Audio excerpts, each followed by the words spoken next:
تمام مخلوقات میں سے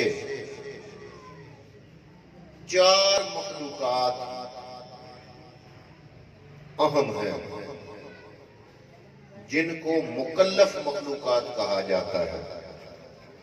مکلف مخلوق وہ ہوتی ہے جس کی طرف اللہ کے احکامات متوجہ ہوتے ہیں۔ رب کے احکامات جس مخلوق کی طرف متوجہ ہوں وہ ہے مکلف، اس کو کہتے ہیں مکلف، کہ اللہ کے احکامات کی جو پابند ہے۔ رب کے احکامات جن مخلوقات کی طرف صادر ہوتے ہیں، جو مخلوقات رب کے احکامات کی مخاطب ہے وہ ہے مکلف۔ اور مکلف کی کتنی قسمیں ہیں؟ چار۔ ان میں سے کچھ مومن ہے، کچھ کافر ہے۔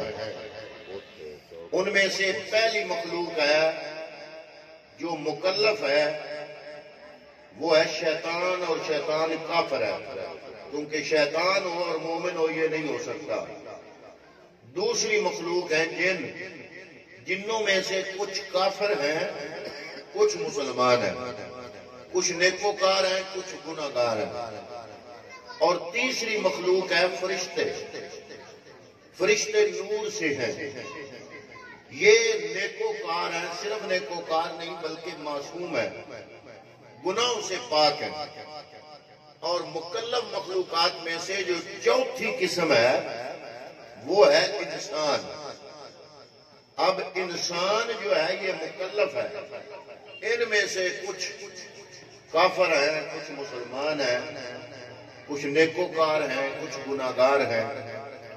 بہرحال میں یہ عرض کر رہا ہوں کہ ساری کائنات میں سے چار مخلوقات اہم، وہ چار کون سی ہیں؟ مکلف۔ مکلف کی کتنی قسمیں ہیں؟ چار۔ ان میں سے شیاطین، یہ کافر ہیں۔ پھر رہ گئے جن، جنوں میں سے کچھ کافر کچھ مسلمان۔ پھر آ گیا فرشتے، ملائکہ، ان میں سارے ہی یہ معصوم ہیں، گناہوں سے پاک ہیں۔ اور چوتھی قسم میں نے جو آپ کے سامنے پیش کی وہ کون ہے؟ انسان۔ انسانوں میں کچھ کافر ہیں، کچھ مسلمان ہیں، کچھ نیکوکار ہیں، کچھ گناہگار ہیں۔ اب نتیجہ کیا نکلا کہ لامکان کی بلندیوں سے لے کر زمین کی تحت الثری تک میرے رب العالمین نے جتنی مخلوقات پیدا فرمائی ہیں، کچھ جناب خاکی ہیں، مٹیریلزم ہے، مٹیریل سے بنی ہے، آگ، مٹی، پانی، ہوا، یہ چار عناصر ترکیبی ہیں، مادے سے بنی ہے۔ مادہ کا مطلب انگلش میں مادہ کو کہتے ہیں مٹیریل۔ جتنی بھی مخلوقات ہیں وہ مادہ سے بنی ہے۔ مادے کی چار قسمیں ہیں، سائنس آپ کی کہتی ہے ٹھوس، مائع اور گیس۔ یہ ان میں سے کوئی نہ کوئی جو ہے وہ جو بھی ہوگا وہ مادہ ہوگا، اس کو مٹیریل کہتے ہیں۔ حضرات محترم، ان تمام مخلوقات میں سے جو اللہ کی بارگاہ میں اہم ہے وہ ہے مکلف۔ مکلف کی چار قسمیں ہیں، ان میں سے ایک شیاطین ہے جو کافر ہیں، ایک ہے جناب فرشتے جو کہ پکے مومن ہی نہیں بلکہ وہ معصوم ہیں، اور ایک ہے جن، جنوں میں سے کچھ کافر ہیں، کچھ مومن ہیں، کچھ جو متقی پرہیزگار ہیں، کچھ گناہگار ہیں، اور چوتھی قسم ہے انسان کی۔ تو نتیجہ نکلا کہ رب العالمین نے بے شمار مخلوقات میں سے چار اہم بنائی ہیں۔ ان چار اہم مخلوقات میں سے میرے رب العالمین نے انسان کو افضل اور اعلیٰ بنایا ہے۔ انسان مخلوقات میں سے اعلیٰ، پھر انسانوں میں سے وہ اعلیٰ جو مومن ہیں، جن کو کلمہ پڑھنے کی توفیق نصیب ہوئی، جنہوں نے پڑھا لا الہ الا اللہ محمد الرسول اللہ. پھر مومنوں میں سے ایک بندہ ہے جو بندہ مومن ہے. مومن ایمان لانے کے بعد اللہ تعالیٰ کی فرما برداری کرتا ہے, اس کی تابع فرمانی کرتا ہے, اس کے احکامات پر عمل کرنے کی کوشش کرتا ہے, 5 وقت کی نماز ادا کرتا ہے, رمضان المبارک کے روزے رکھتا ہے, حج ادا کرتا ہے, اراکین اسلام کو ادا کرتا ہے. حضرات محترم پھر وہ بندہ مومن میں سے, مومنوں میں سے وہ بن گیا متقی اور پرہیزگار. متقی اور پرہیزگار کے پھر درجے ہیں. پھر جو بندہ محنت کرتا چلا جاتا ہے ایسے ہی اس کے درجے بڑھتے چلے جاتے ہیں. اللہ تعالیٰ کے قرب کے بے شمار درجات ہیں. حضرات محترم میں نے جو اب تک آپ کے سامنے گفتگو عرض کی اس کا لبے لباب میں پھر بیان کرتا چلوں. رب کی بے شمار مخلوقات میں اہم ہے مکلف. مکلف کی ہیں 4 قسمیں. ان 4 قسموں میں سے اعلیٰ ہے انسان, انسانوں میں سے اعلیٰ ہے مومن, مومنوں میں سے اعلیٰ ہے متقی. متقی جو بندہ ہے پھر جو محنت کرتا چلا جاتا ہے, محنت کرتا چلا جاتا ہے خلوص اور للہیت کے ساتھ, اللہ رب العالمین کے بے شمار مدارج میں سے وہ مختلف درجے بلند کرتا چلا جاتا ہے. اللہ تعالیٰ کے قرب کے درجات بے شمار ہیں. حضرات محترم پھر اس کا سفر شروع ہوتا ہے بندہ مومن کا اللہ کے قرب کے درجوں کی طرف. پھر کوئی ولی اللہ بنتا ہے, کوئی جناب اوتاد بنتا ہے, کوئی غوث بنتا ہے. میرے اعلیٰ حضرت نے ترجمانی کی, آپ فرماتے ہیں خلق سے اولیاء, اولیاء سے رسول اور رسولوں سے اعلیٰ ہمارا نبی. اللہ کی بے شمار مخلوقات میں سے عام ہے مکلف. مکلف کی ہیں 4 قسمیں. ان 4 قسموں میں سے اعلیٰ ہے انسان, انسانوں میں سے اعلیٰ ہے بندہ مومن, مومنوں میں سے اعلیٰ ہے متقی پرہیزگار. متقی اور پرہیزگار جتنے بھی ہیں ان میں سے اعلیٰ ترین وہ ہے جو اللہ کے قرب کے درجات کی سیڑھیاں چڑھتا جاتا ہے, رب کے قریب ہوتا جاتا ہے, اس کا درجہ بلند ہوتا جاتا ہے, حتیٰ کہ جہاں انسانیت کا کہ تمام درجات کی انتہا ہوتی ہے وہاں سے اللہ کے نبی کے درجے کی ابتدا ہوتی ہے. خلق سے اولیاء, اولیاء سے رسول. میں عرض کر رہا ہوں ساری مخلوقات میں سے اعلیٰ انسان, انسانوں میں سے اعلیٰ مومن, مومنوں میں سے اعلیٰ متقی, متقیوں میں سے اعلیٰ اللہ کا ولی. پھر ولیوں میں پھر بے شمار درجے. جہاں عام بندہ مومن متقی پرہیزگار ان کے درجات کی ترقی ہوتے ہوتے جب انتہا ہوتی ہے وہاں سے نبوت کی ابتدا ہوتی ہے. وہ بندہ جو اللہ کا اس کائنات میں سب سے بڑا انعام ہے جس کو وہ نبی بناتا ہے وہ اس کا درجہ اعلیٰ. پھر نبیوں میں بھی بڑے بڑے درجے ہیں. کچھ عام نبی تو وہ ہے کہ عام بندے کا تعلق رب سے اس طرح نہیں ہوتا جس طرح اللہ کے نبی کا ہوتا ہے. جو اللہ کا نبی ہوتا ہے اس کی بارگاہ میں رب کا فرشتہ آتا ہے, اللہ کا پیغام لینے والا آتا ہے, پیغام لے کر آتا ہے, اس نبی کی بارگاہ میں آتا ہے, اس کو کہتے ہیں جبریل. اس کا تعلق ہوتا ہے جبریل سے. جتنے نبی گزرے ان سب کا تعلق ہوا جبریل سے. جبریل نے ان کے تعلق کو جوڑا رب العالمین کے تعلق کے ساتھ, رب کی ذات کے ساتھ. اب ان نبیوں میں کچھ نبی ایسے بھی ہیں کہ جن کو اللہ رب العالمین نے جن کے ساتھ ڈائریکٹ کلام کیا. وَكَلَّمَ اللَّهُ مُوسَىٰ تَكْلِيمًا. ان میں سے کچھ انبیاء ایسے ہیں جن کے ساتھ اللہ نے جبریل کو بھی پرے ہٹا دیا, ڈائریکٹ کلام کیا. ان میں سے حضرت کلیم اللہ سے میرے رب نے ڈائریکٹ کلام کیا.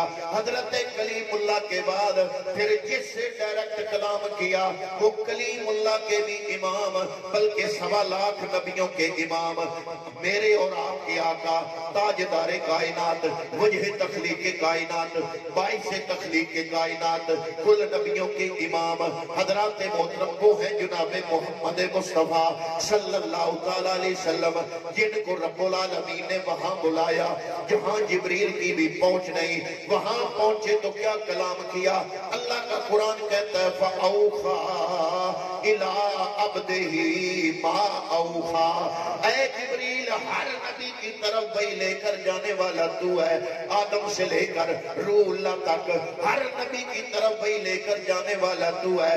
اب باری آئی نبیوں کے امام کی، اب باری آئی تاجدار کائنات کی، اب باری آئی وجہ تخلیق کائنات کی، اب باری آئی سبب کائنات کی، اب باری آئی کل کائنات کے سردار کی۔ اے جبریل، جہاں تو بھی نہیں پہنچ سکتا، میں رب اپنے نبی کو وہاں پہنچاؤں گا اور وہ کلام کروں گا جس کلام سے تو بھی آگاہ نہیں۔ فَأَوْخَا إِلَىٰ عَبْدِهِ مَا أَوْخَا، وہ وہی کی جو میں رب نے کی۔ یا رب جانے، یا رب کا محبوب جانے۔ نعرہ تکبیر، اللہ اکبر، نعرہ رسالت، یا رسول اللہ، نعرہ تحقیق، حق جاریہ، نعرہ حیدری، یا علی۔ علماء اہل سنت۔ اب آپ میں کچھ لوگ جو پڑھے لکھے چہرے مجھے نظر آ رہے ہیں، ان کے ذہنوں میں سوال ہوگا، وہ پوچھیں گے مولانا صاحب بتاؤ تو صحیح کہ تم نے کہا کہ ساری کائنات میں انسان اعلیٰ، انسانوں میں مومن اعلیٰ، مومنوں میں متقی اعلیٰ، متقیوں میں اللہ کے ولی مختلف درجے ہیں وہ اعلیٰ۔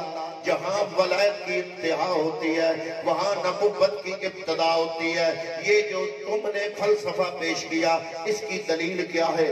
میں نے کہا جناب اس کی دلیل قرآن سے بھی ہے، اس کی دلیل فلسفے سے بھی ہے، اس کی دلیل عقل و خرد کے ساتھ بھی ہے۔ میں نے کہا جناب آج کا انسان علم حاصل کرتا ہے 5 ذریعوں سے۔ علم حاصل کرنے کے ذرائع ہے 5 چینل۔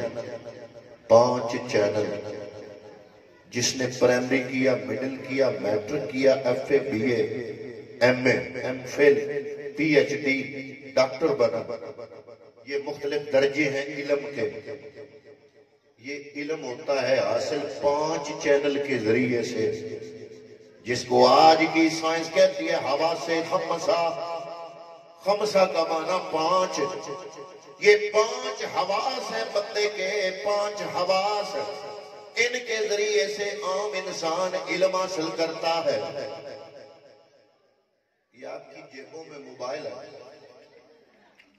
پلاسٹک کی پھٹی آپ سامنے کریں، آپ کا مخاطب امریکہ میں ہو، وہ آپ کو دیکھ بھی رہا ہے، سن بھی رہا ہے۔ وہ امریکہ میں ہے، یورپ میں ہے، جرمنی میں ہے، فرانس میں ہے، آپ یہاں انجووال میں ہیں، ضلع منڈی بہاؤالدین میں ہے۔ یہ پلاسٹک کی چھوٹی سی پھٹی جو آپ کی جیب میں ہے، یہ آپ کو وہ دکھا بھی دے گی، اس بندے سے بات بھی کرا دے گی جو یو کے میں ہے، جو یو ایس اے میں ہے، جو یو اے ای میں ہے، جو بڑا دور ہے۔ تو آپ سوچتے ہوں گے کہ بڑا علم ہے بھائی آج کے انسان کے پاس، یا اللہ اتنا علم، آج کا انسان چاند پہ پہنچ گیا، بڑا علم۔ آج کے انسان نے سورج کی روشنی کو، شعاع کو اسیر کر کے شمسی توانائی بنا دی۔ یا اللہ اس بندے کے پاس اتنا علم، تو اتنا علم دیا تو نے میرے مالک۔ اللہ کا قرآن کہتا ہے وَمَا أُوتِيتُم مِّنَ الْعِلْمِ إِلَّا قَلِيلًا، میں رب نے قلیل علم دیا ہے۔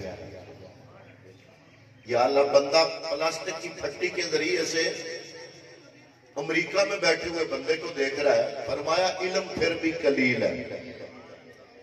اس قلیل علم کے ذریعے بندہ چاند پہ پہنچ جائے، رب کہتا ہے وَمَا أُوتِيتُم مِّنَ الْعِلْمِ إِلَّا قَلِيلًا، میری بارگاہ سے یہ قلیل علم دیا گیا۔ بندہ چاند پہ پہنچا، قرآن نے کہا قلیل علم، بندہ سمندروں کی اتھا گہرائیوں میں گیا، قرآن نے کہا قلیل علم، بندے نے شمسی توانائی کو اسیر کر لیا، قرآن نے کہا وما اوتیتم من العلم الا قلیلا، یہ قلیل علم ہے۔ ارے بندہ چاند پہ پہنچے، علم قلیل ہے، بندہ سورج کی روشنی کو اسیر کر لے، شمسی توانائی سولر سسٹم بنا لے، قرآن کہتا ہے قلیل علم ہے۔ میں نے کہا پھر کثیر علم کیا ہے؟ اے اللہ کی کتاب یہ قلیل علم ہے، یہ پلاسٹک کی ٹھٹی بنانے والا یہ قلیل علم ہے، چاند پہ پہنچانے والا قلیل علم ہے۔ آپ کے گھروں میں پلاسٹک کے ڈبے، وہ کبھی خبریں دیتے ہیں، کبھی گانے سناتے ہیں، لاہور میں بیٹھے بندے کو دکھاتے ہیں، ویڈیو لاہور میں بن رہی، دیکھ آپ اپنے بیڈ روم میں رہے ہیں، یا اللہ یہ علم، فرمایا وما اوتیتم من العلم الا قلیلا، یہ علم قلیل ہے۔ میں حیران ہوا، یا اللہ یہ پلاسٹک کے ڈبے نیوز کاسٹر کو ہر بیڈ روم میں دکھا رہے ہیں، تم کہہ رہے ہو قلیل علم، بندہ چاند پہ پہنچ گیا، قرآن کہہ رہا ہے قلیل علم، بندے نے سولر سسٹم بنا لیا، قرآن کہتا ہے قلیل علم، یا اللہ پھر کثیر کون سا ہے؟ فرمایا جب چاند پہ پہنچو تو علم قلیل ہے، اور انگلی کے اشارے سے چاند کو جو بلا لے قدموں میں اس کا علم کثیر ہے۔ ماشاءاللہ ماشاءاللہ ماشاءاللہ سبحان اللہ۔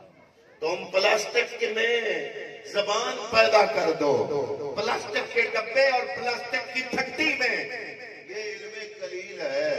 اس کی انگلی اٹھے، ابو جہل کی مٹھی میں پتھروں کو زبان مل جائے، یہ علم کثیر ہے۔ میں عرض کر رہا ہوں آج کا انسان 5 چینل کے ذریعے سے علم حاصل کرتا ہے، پرائمری ہو، مڈل ہو، میٹرک ہو، F A, B A, M A, M Phil, P H D, channel ہیں 5 حواس خمسہ جن کے ذریعے سے بندہ علم حاصل کرتا ہے، یا جناب آنکھ کے ذریعے سے علم حاصل کرتا ہے استاد کے پاس بیٹھ کے، یا کانوں کے ذریعے سے علم حاصل کرتا ہے، یا آنکھ کے ذریعے، اس کو کہتے ہیں قوت بصری، یا کانوں سے اس کو کہتے ہیں قوت سماعت، یا ہاتھ لگا کے ٹٹول کے، ایک بندہ ڈورا بھی ہے، اندھا بھی ہے، وہ چیزوں کا علم حاصل کرتا ہے ہاتھ لگا کے، مس کر کے، اس کو کہتے ہیں قوت لامسہ، یا پھر انسان علم حاصل کرتا ہے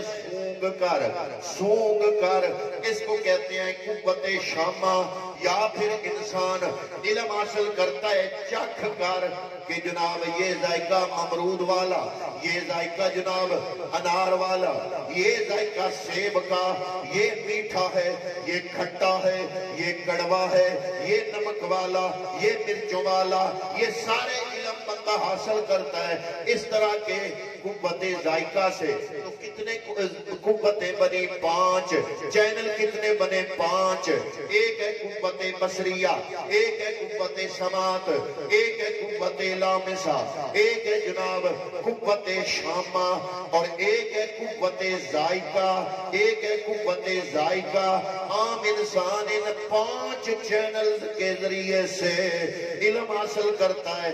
اب میں قرآن پڑھتا ہوں آپ کے سامنے اور بات ختم کرنے کی کوشش کرتا ہوں، سارا مضمون چند لفظوں میں لپیٹ کر سمیٹ کر آپ کے گوش گزار کرنا چاہتا ہوں تاکہ تھوڑے وقت میں زیادہ مضمون آپ کے دماغ میں پہنچ جائے۔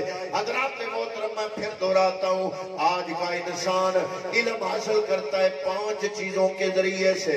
اللہ رب العالمین نے اپنے انبیاء کی یہ 5 چیزیں قرآن میں بیان فرما دی، جن سے پتہ چلتا ہے کہ جہاں بندے کے یہ 5 حصوں کی طاقتیں ختم ہوتی ہیں، وہاں نبوت کی طاقت کی ابتدا ہوتی ہے۔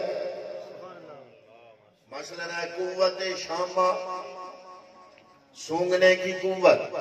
اب نبی کے پاس کتنی ہے؟ حضرت یعقوب علیہ السلام کے 11 بیٹے، حضرت یوسف کے پاس گئے غلہ لینے کے لیے. سورہ یوسف میں سارا واقعہ یوسف اللہ نے خود بیان کیا. انہوں نے پوچھا، اپنا بتایا نہیں کہ میں تمہارا بھائی یوسف ہوں، لیکن ان کو پہچان لیا کہ یہ میرے بھائی ہیں جو غلہ لینے کنعان سے مصر آئے ہیں. آپ مصر کے بادشاہ ہیں اور قحط پڑ چکا ہے پورے اس روئے زمین پر. کنعان کے اندر آپ کے 11 بھائی اپنے باپ حضرت یعقوب سے عرض کرتے ہیں، ابا جی ہم نے سنا ہے مصر کا بادشاہ غلہ دے رہا ہے، اگر اجازت دے تو وہاں جا کر غلہ لے کے آئے. حضرت یعقوب نے اپنے 11 بیٹوں کو اجازت دی. 11 بیٹے گئے مصر میں حضرت یوسف سے غلہ لینے کے لیے. یوسف نے پہچان لیا، انہوں نے نہیں ابھی پہچانا. حضرت یوسف نے پوچھا کہاں سے آئے ہو؟ کہتے ہیں کنعان سے آئے ہیں. فرمایا کس کے بیٹے ہو؟ کہتے ہیں اللہ کے نبی یعقوب کے بیٹے ہیں. پوچھا تمہارے باپ کا کیا حال ہے؟ انہوں نے کہا کہ جناب ویسے تو ٹھیک ہے، ہمارا ایک بھائی تھا، ہمارے باپ کا بیٹا یوسف تھا، اس کو بیڑیوں نے کھا لیا تھا، اس کی جدائی میں رو رو کے ہمارے باپ کی آنکھوں کا نور چلا گیا ہے. حضرت یوسف علیہ السلام نے فرمایا، اللہ کا قرآن بالتفصیل سارا واقعہ سورہ یوسف میں بیان فرماتا ہے. حضرت یوسف نے اپنا قمیض اتار کے فرمایا اذهبوا، میں اللہ کا قرآن پڑھ رہا ہوں آپ کے سامنے سورہ یوسف. فرمایا اذهبوا بقمیصی ھذا فألقوہ علی وجہ ابی یأت بصیرا. میرا یہ قمیض لے جاؤ، حضرت یعقوب کے چہرے پہ ڈال دینا. اس قمیض کی برکت سے وہ آنکھیں جو بے نور ہو چکی ہیں، میرے قمیض کی برکت سے ان آنکھوں میں نور آ جائے گا. جب وہ بھائی حضرت یوسف کا کرتا لے کر وہاں سے نکلے، ادھر کنعان میں حضرت یعقوب انتظار میں ہے کہ کب میرے بیٹے واپس آتے ہیں. مورخین نے لکھا کہ جب حضرت یوسف کا کرتا مصر سے نکلا، حضرت یعقوب کنعان کی پہاڑ کی چوٹی پہ کھڑے ہو کے اپنے بیٹوں کو کہہ رہے ہیں، اے میرے بیٹو مجھے یوسف کی خوشبو آ رہی ہے، مجھے یوسف کی خوشبو آ رہی ہے. اللہ کے قرآن نے بیان کیا سورہ یوسف، انی لاجد ریح یوسف لولا ان تفندون. اے میرے بیٹو اگر تم مجھے پاگل نہ سمجھو. بڑے قابل غور جملے ہیں. میں آپ کو تنگ نہیں کر رہا، میری عادت نہیں سا میں ان کو تنگ کرنے کی. باب دایاں ہاتھ اٹھاوا، بایاں ہاتھ اٹھاوا، ویسے کروا ویسے کرو. میں اپنا نفس مضمون بیان کرتا ہوں، لیکن مجھے یقین ہے آپ کے مجمع کا چہرہ بتا رہا ہے کہ میری بات ان کے دماغوں میں جا رہی ہے. بغیر تنگ کیے بھی وہ سن رہے ہیں مجھے. تو آپ توجہ رکھنا، بات بڑی قابل توجہ ہے. اللہ کے نبی کو خطرہ تھا، اے میرے بیٹو میں نے بات کی تو تم مجھے پاگل سمجھو گے. یہ بات بڑی سمجھنے والی ہے. قرآن کا جملہ ہے، انی لاجد ریح یوسف لولا ان تفندون. میں نے اگر حقیقت بیان کی تو تم مجھے پاگل سمجھو گے. بڑا قابل غور جملہ ہے، بڑا نازک جملہ ہے. اور پنجابی میں کہتے ہیں گل چتھڑے والی. اب بیٹے جو ہیں نبی کے بیٹے، اور نبی کہہ رہا ہے کہ مجھے تم سے خطرہ ہے کہ اگر میں نے حقیقت بیان کی تو تم مجھے کیا سمجھو گے؟ بولو، یہ تو بول لو، اگر میں نے حقیقت بیان کی تو مجھے کیا سمجھو گے؟ حالانکہ نبی کے بیٹے ہیں. لولا ان تفندون، فندون کا معنی ہے، قرآن ترجمے والا گھر میں کھول کے دیکھ لے، سٹھیایا ہوا. اجن پنجابی چاہتے نو بترے ہویا. یہ تفندون کا معنی وہی ہے قرآن میں. پیغمبر کہہ رہا ہے بیٹوں کو، بیٹو اگر میں نے حقیقت بیان کی تو تم مجھے سکھایا ہوا سمجھو گے، تم مجھے پاگل سمجھو گے. پتہ چلا اگر نبی کا بیٹا بھی ہو لیکن نبی نہ ہو تو ان حقیقتوں کو نہیں جانتا جن کو اللہ کا نبی جانتا ہے۔ پتہ نہیں میری بات آپ کے ذہنوں کو میری بات نے اپیل کیا کہ نہیں کیا؟ یعنی نبی اللہ کو خطرہ ہے کہ جو حقیقت میں جانتا ہوں اگر میں نے بیان کر دی تو چاہے میرے بیٹے ہیں نا، باوے میرے پتر ہیں، پر چونکہ اے خود نبی نہیں، حالانکہ ان کی اولاد آگے نبی ہوئی۔ حضرت یعقوب علیہ السلام کا لقب ہے اسرائیل، اور بنی اسرائیل کے نبی آپ علماء سے سنتے رہتے ہو کہ بنی اسرائیل کے انبیاء، اسرائیل لقب ہے یعقوب کا، اور یعقوب کی جتنی اولاد ہے یہ 11 بیٹوں کی آگے اولاد نبی بنی۔ ان میں سے کوئی سلیمان بنا، کوئی داؤد بنا، یہ حضرت یعقوب کی اولاد میں سے بنے۔ اب ان کی اولاد نے نبی بننا ہے اور خود نبی کی اولاد ہے، لیکن خود نبی نہیں ہے، اور حضرت یعقوب کو خطرہ ہے کہ اگر جو حقیقتیں میں جانتا ہوں میں نے ان کے سامنے وہ حقیقت بیان کر دی تو چونکہ چاہے اللہ کے نبی کے بیٹے ہی ہیں یہ، چاہے ان کی اولاد آگے بیٹے ان کی نبی ہوں گے، ان کی اولاد نبی ہوگی، لیکن خود چونکہ نبی نہیں ہے، اس لیے ان کو خطرہ ہے کہ جو حقیقت اللہ کا نبی جانتا ہے اگر وہ بیان کرے تو جو نبی نہ ہو اس کے ذہنوں میں، سوچ میں، فکر میں وہ حقیقت نہیں آ سکتی، اور نہ آ سکنے کی وجہ سے خطرہ تھا کہ وہ پاگل سمجھتے۔ میرے استاد گرامی، میرے مرشد کریم حضور ضیاء الامت پیر محمد کرم شاہ الازہری، جو کہ جج بھی رہے شریعت کے، عدالت کے، اور رویت ہلال کمیٹی کے چیئرمین بھی رہے، حضرات محترم حضرت پیر محمد کرم شاہ الازہری نے سورہ یوسف کی تفسیر میں لکھا کہ ابھی وہ کرتا 8 راتوں کی مسافت پہ دور تھا۔ حضرت یعقوب کنان کی پہاڑ کی چوٹی پہ کھڑے ہو کے بتا رہے ہیں انی لاجد ریح یوسف، مجھے یوسف کی خوشبو آ رہی ہے۔ کرتا کتنا دور تھا؟ 8 راتوں کی مسافت پر۔ یہ نبی کی قوت شامہ ہے۔ یہ کیا ہے قوت؟ یہ سونگنے کی قوت ہے۔ جہاں عام انسانیت کی قوت شامہ کی انتہا ہوتی ہے وہاں اللہ کے نبی کی قوت شامہ کی ابتدا ہوتی ہے۔ حضرت یوسف نے تو، حضرت یوسف کا کرتا تو تھا نا 8 راتوں کی مسافت پہ، اور حضرت یعقوب پہاڑ کی چوٹی پہ کھڑے ہو کے کہہ رہے ہیں مجھے یوسف کی خوشبو آ رہی ہے۔ یہ ہے سونگنے کی قوت نبی کی، کہ بیٹے کا کرتا 8 راتوں کی مسافت پہ اور ان کو خوشبو آ گئی۔ اب یہ تو ہے یعقوب کی قوت شامہ۔ یعقوب کا امام میرا اور آپ کا آقا، ان کی قوت شامہ کتنی ہے؟